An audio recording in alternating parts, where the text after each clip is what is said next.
United States Army presents A Big Picture, an official report produced for the armed forces and the American people. Now, to show you part of the big picture, here is Sergeant Stuart Queen. Today, The Big Picture is presenting the story of a man who holds one of the outstanding military records in modern history. A great field commander, a remarkable chief of staff, a military governor without parallel in modern times. His career has had many phases. It has been long and glorious. Above all, it has the glow of tremendous personal integrity. Douglas MacArthur, General of the Army, an historic figure in an historic speech before a joint meeting of Congress.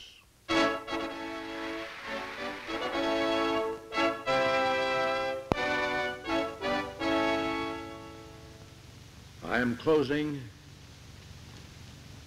my 52 years of military service.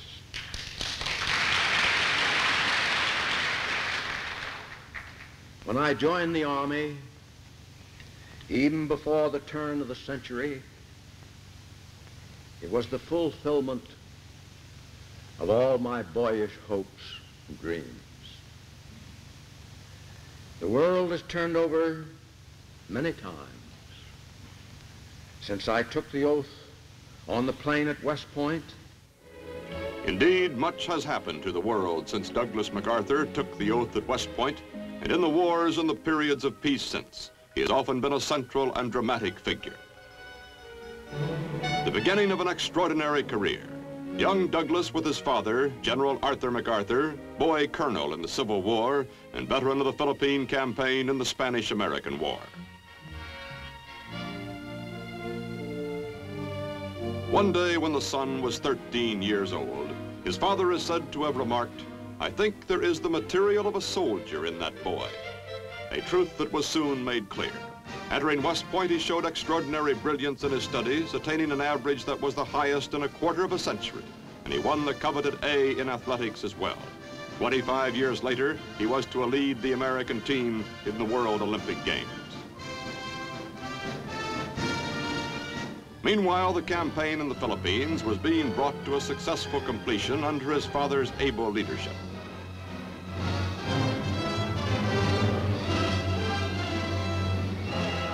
The son was eager to visit these battlefields, and after West Point, his first assignment was to survey areas of these islands. One of these was the Bataan Peninsula, where he was to fight many years later in a desperate but heroic struggle. During the following years, Lieutenant MacArthur had opportunities to study the entire Far Eastern area, gaining an insight into the attitudes and feelings of peoples hardly known by the West.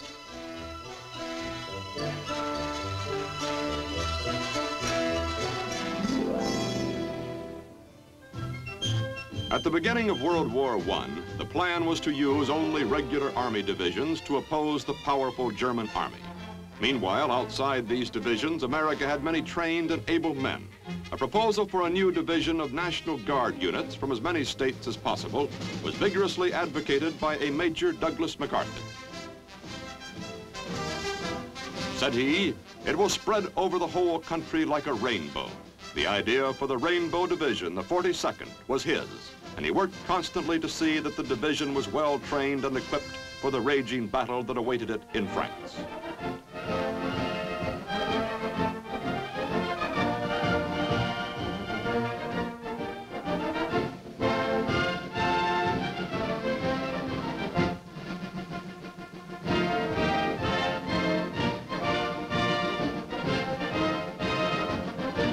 The Rainbow Division moved up to the front.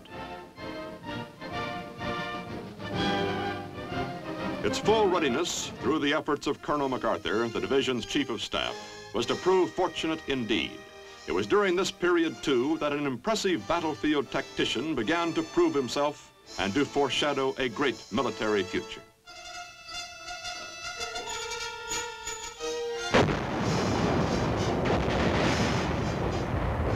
Soon known for brilliant decisions on the battlefield, Colonel MacArthur was also to gain a reputation as a man who faced danger completely unafraid. Before long, he was in command of the Rainbow Division, the youngest American division commander in the war.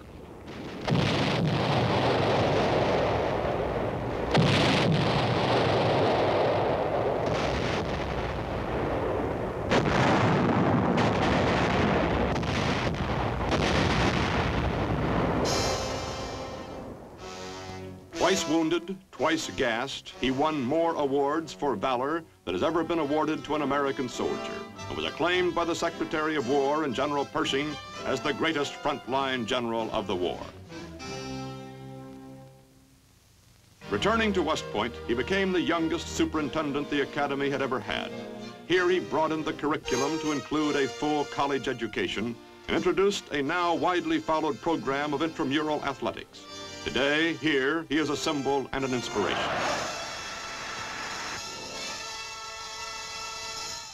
In 1930, MacArthur was appointed Chief of Staff with the rank of full general. During his term of office, much of his time was spent in building an army that had been pared down to only 60,000 combat soldiers, a most difficult effort when an attitude of pacifism dominated the nation.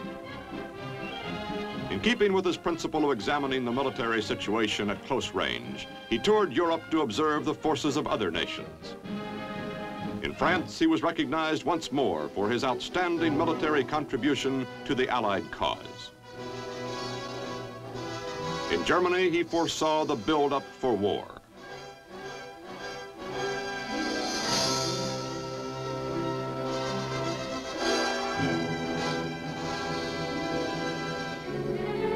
Back home, he begged his country and Congress to realize that the United States was in danger. As Chief of Staff, he foresaw the need for a new type of army, mechanized, mobile, and insisted that our defense force become capable of rapid expansion. Recognizing his abilities, President Roosevelt broke precedent by reappointing the youngest Chief of Staff we have ever had to a second term.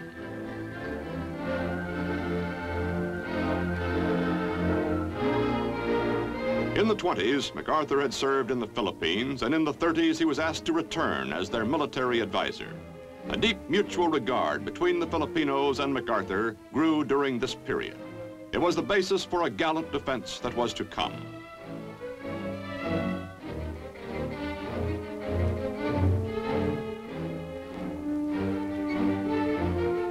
In 1935, he began a 10-year plan to build up the defense of the Philippines. In World War II, it was to be these forces that MacArthur would lead in a desperate fight, and on this ground.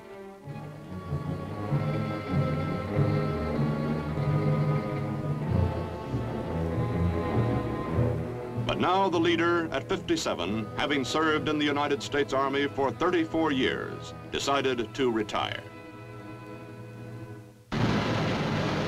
4 years later, it was as though his military career were just beginning.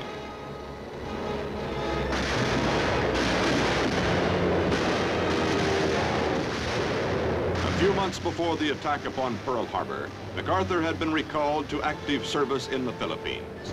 On the day after Pearl Harbor, the Philippines too were under attack.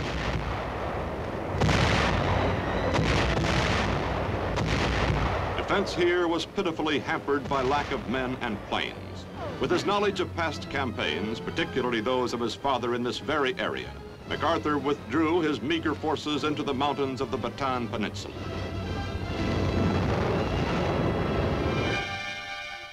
From the rocky fortress of Corregidor, he directed an operation as crucial as any in the war. This early campaign in the Philippines, the heroic fighting by a lonely army of Filipinos and Americans for almost half a year, caused a critical delay in the Japanese timetable of attack.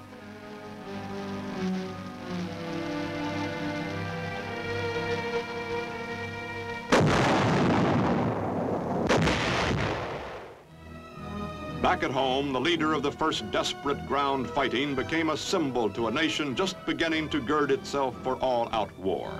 The people found in him what they were beginning to discover in themselves, a spirit of intense determination.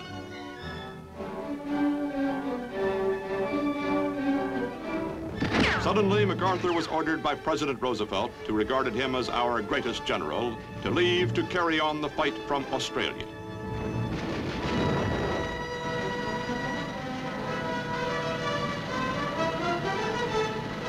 Leaving the Philippines hurt him deeply. As always, he wished to be at the front, beside his comrades. When finally they were forced into the infamous March of Death on Bataan, his promise to them was, "I shall return." They believed him implicitly. Until his arrival in Australia, the plan had been to await the Japanese attack and prepare as well as possible. Then it became apparent that the new Southwest Pacific commander had another plan. He had meant exactly, "I shall return." He was determined to carry the war to the enemy, to New Guinea, which was the direct route back to the Philippines. A long struggle lay ahead against huge numbers on countless islands.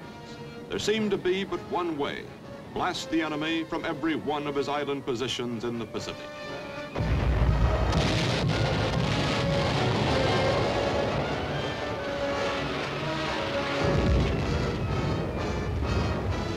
Victories came, but they were costly.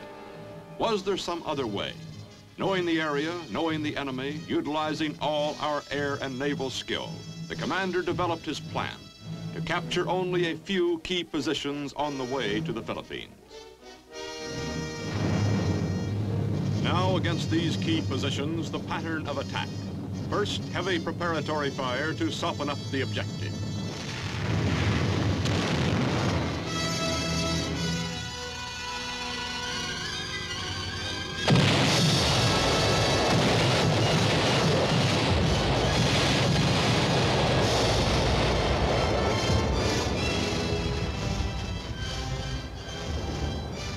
Next, the landings. These were varied, unpredictable. In each case, the selection was dictated by strategy rather than by sympathetic terrain.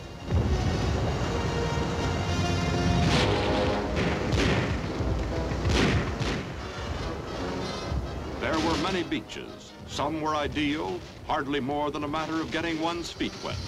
Meanwhile, the gain was tremendous, the enemy never having expected us to come ashore here. There were other shores, many of them wicked.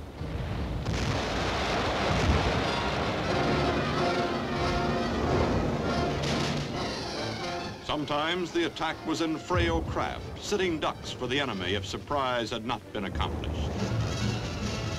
On another beach, amphibious tractors. Continually the envelopment, the flank attack, decisions, difficult ones, boldly made based upon unique knowledge and experience. In addition, a mastery by MacArthur of combined operations of the three arms, the key to modern warfare. Leaders and men shared the glow of victory. Losses on the Allied side were relatively small, since damaging frontal assaults were avoided. But thousands of Japanese, prepared to fight to the death, were rarely given this opportunity. Although many were captured, thousands more were isolated, their supply and communication lines destroyed. In the words of the strategist who conceived and carried out the plan, the main body of the enemy was left to wither on the vine. To the outside world, to many who saw the newsreels, the progress being made by the general was admired and applauded. But to those who understood MacArthur, they saw beneath every move his determination to return to the Philippines. This to him was a moral obligation. These islands, a second home and a place where he had left his comrades, were to be the springboard for ultimate victory over Japan. Invasions in the Southwest Pacific continued. To the commander, these hard-fought steps zigzagging along the coast of New Guinea were preliminaries, necessary ones. Finally, having gained the northwestern end of the island, with thousands of the enemy bypassed, there was no question in his mind as to the next objective.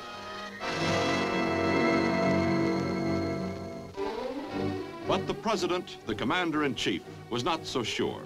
In a meeting at Hawaii in 1944, Where do we go from here, Douglas? Shall it be Formosa or the Philippines? In the discussion with Admiral Nimitz and the President, there were many urgent military reasons for the choice presented. And one less tangible reason for going into the Philippines presented by MacArthur. On moral grounds, we had to return to support the Filipinos, our allies and friends.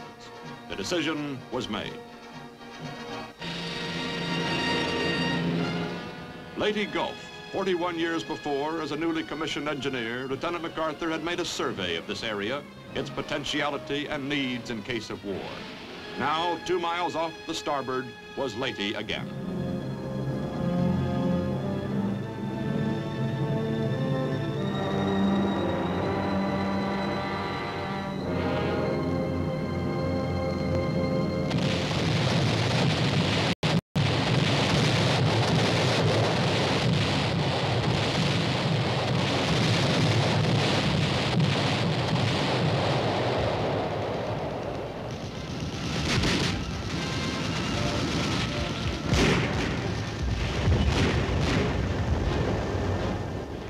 Once more, the enemy had not been ready for an attack. The commander watched with growing gratification.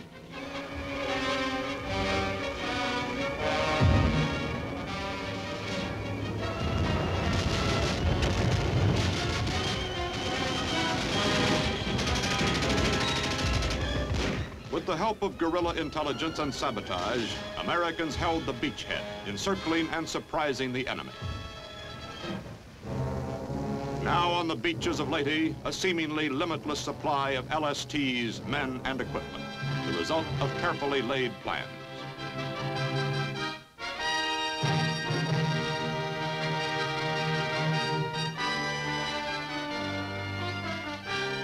Directing the attack, the general seemed to be everywhere at once. Every day, at some point in the front lines, his men would spot the familiar faded field marshal's cap and the outsized corncob pipe. The landings at Leyte and Lingayen Gulf finally brought troops on the final difficult leg of the journey, on the road to Manila, where the going became more difficult as the enemy threw in huge numbers of reinforcements in an all-out effort to halt the steady advance. There was no timetable now in MacArthur's mind, only that he must get to Manila without delay to rescue prisoners from the reported increasing savagery of the Japanese guards.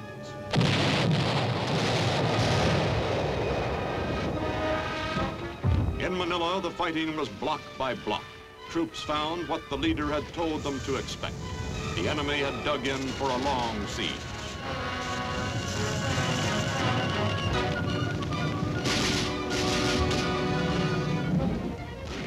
To the general, this was the return.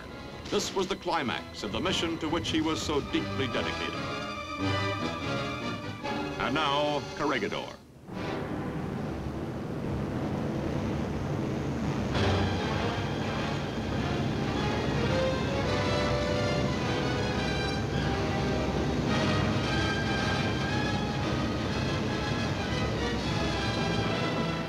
The stronghold, which early in the war had been so effective a fortress for withstanding attack, was now his.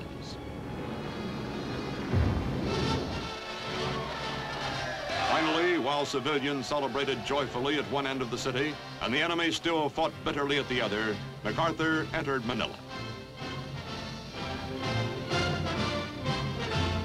He had kept the soldiers' faith.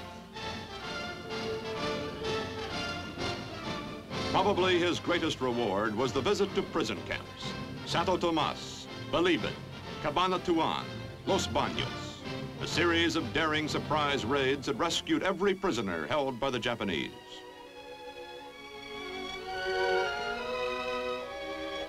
I'm a little late, he said, but we finally came.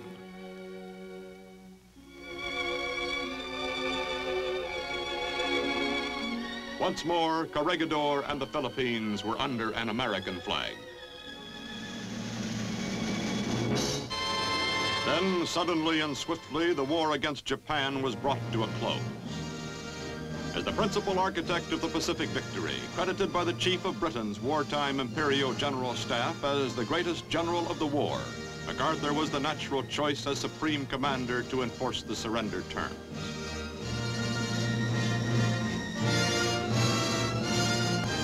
Aboard the battleship Missouri, an awesome ceremony was to take place, one which reflected the deep awareness of a great soldier, his understanding of war and peace, and the historic moment that this was. It is my earnest hope, and indeed the hope of all mankind, that from this solemn occasion, a better world shall emerge out of the blood and carnage of the past. A world founded upon faith and understanding.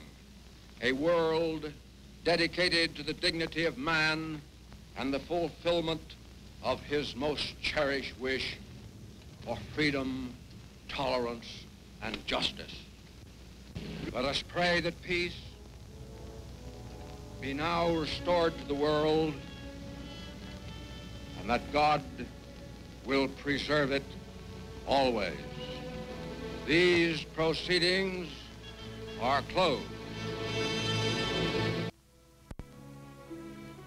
Now began one of the strangest occupations of any land by any conqueror.